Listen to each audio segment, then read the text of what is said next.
नमस्कार दोस्तों, मैं डॉक्टर अनिरुद्ध दिंगे ओरोफेस से। आज हम बात करने जा रहे हैं एक ऐसे मुद्दे पर जो इम्प्लांट पेशेंट के लिए बहुत जरूरी है, लेकिन ज्यादातर लोग इसे शुरू में पहचान ही नहीं पाते। टॉपिक है पेरी इम्प्लांटाइटिस की वार्निंग साइंस। पहले पहचाने फिर इलाज करें।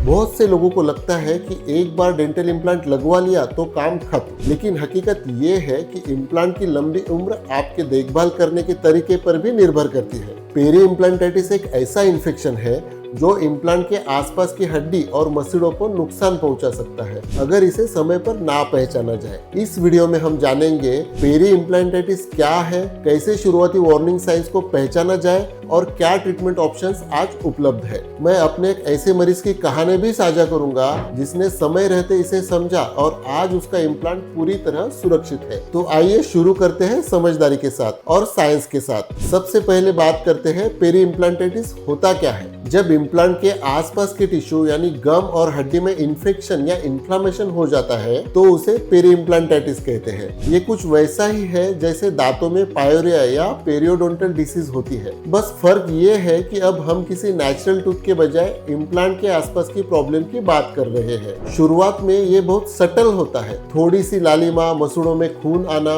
ब्रशिंग करते समय हल्का डिस्कम्फर्ट, लेकिन धीरे धीरे यह हड्डी को कमजोर करने लगता है। इम्प्लांट के आसपास बोन लॉस होता है और इम्प्लांट लूज भी हो सकता है। अब मैं आपको अपने एक मरीज का एग्जांपल देता हूँ। नाम था मिसेस आशा, उम्र 52 साल। उन्होंने 3 साल पहले अपर जॉ में 2 इम्प्लांट लगवाए थे। एक दिन कंसल्टेशन के लिए आई और बताया कि ब्रशिंग करते समय थोड़ा खून आता है।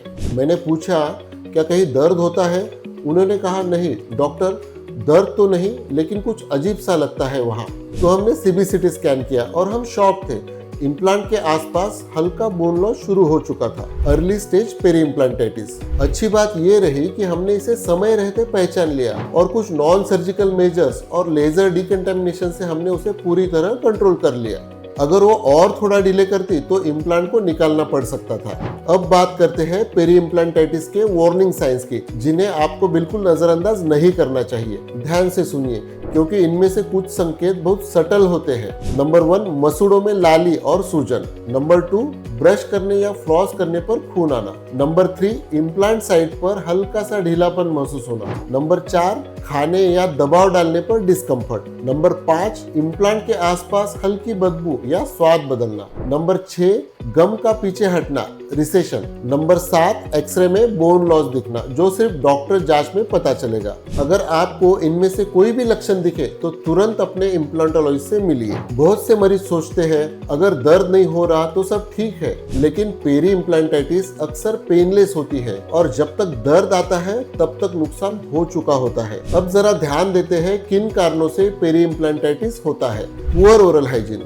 Smoking, previously untreated gum disease, improper implant placement, systemic conditions like diabetes, incorrect brushing flossing techniques और रेगुलर क्लीनिंग मिस करना। और कई बार पेशेंट सोचते हैं कि इम्प्लांट है, अब कैविटी नहीं होगी तो चेकअप्स की जरूरत नहीं, लेकिन सच्चाई ये है कि इम्प्लांट को भी उतनी ही देखभाल चाहिए जितनी नेचुरल टीथ को। अब आते हैं उस हिस्से पर जिसका सबको इंतजार रहता है, इलाज क्या है और कैसे बचा जाए। Stage 1, early inflammation, non surgical cleaning, ultrasonic debridement और एंटीबायोटिक से इन्फेक्शन को रोका जा सकता है। Stage 2, modern bone loss, laser decontamination, local bone grafting और स्पेशल इरिगेंट्स का इस्तेमाल किया जाता है। Stage 3, advanced peri implantitis, implant को निकालना पड़ सकता है और बोन रिकंस्ट्रक्शन जरूरी हो सकता है। इसलिए prevention is the smartest cure. अब कुछ मिथ्स को तोड़ते हैं जो अक्सर पेशेंट्स लेकर आते हैं। मिथ नंबर 1, इम्प्लांट है तो प्रॉब्लम नहीं होगी। फैक्ट क्या है? इम्प्लांट के आसपास इन्फेक्शन हो सकता है और अक्सर पेनलेस होता है। मिथ नंबर 2, इम्प्लांट तो मेटल है, उसमें इन्फेक्शन कैसे होगा? तो फैक्ट क्या है? इम्प्लांट के आसपास सॉफ्ट टिश्यू और बोन में इन्फेक्शन होता है, उसी को पेरी इम्प्लांटाइटिस कहते हैं। मिथ नंबर 3, हर इम्प्लांट 15 से 20 साल चलता ही है। फैक्ट क्या है? नहीं, अगर ओरल हाइजीन और मेंटेनेंस सही ना हो तो इम्प्लांट 3 से 5 साल में भी लूज हो सकता है। अब बात करते हैं पेरी इम्प्लांटाइटिस को रोकने के कुछ स्मार्ट तरीकों की।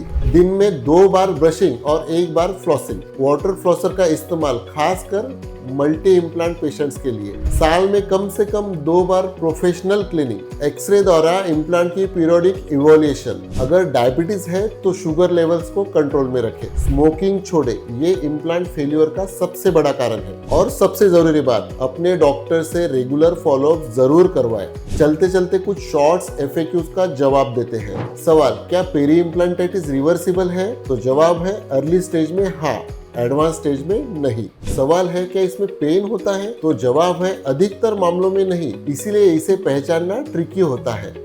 सवाल है, क्या एक इम्प्लांट में पेरी इम्प्लांटाइटिस हो तो बाकियों में भी हो सकता है? तो जवाब है हाँ, अगर ओरल हाइजीन पुअर है तो बाकी इम्प्लांट्स भी रिस्क पर होते हैं। तो फ्रेंड्स, आज आपने जाना कि इम्प्लांट लगवाना जितना जरूरी है उसे मेंटेन करना उससे भी ज्यादा जरूरी है। पेरी इम्प्लांटाइटिस को समझिए, इसके संकेतों को पहचानिए और समय रहते कदम उठाइए। अगर आपके पास इम्प्लांट है या आप इम्प्लांट करवाने की सोच रहे हैं तो ये वीडियो आपके लिए एक गाइडलाइन की तरह है। स्क्रीन पर दिख रहे नंबर पर कॉल करें या कमेंट करें, हम आपकी हर डेंटल क्वेरी का जवाब देने के लिए यहाँ है। तब तक के लिए मुस्कुराते रहिए।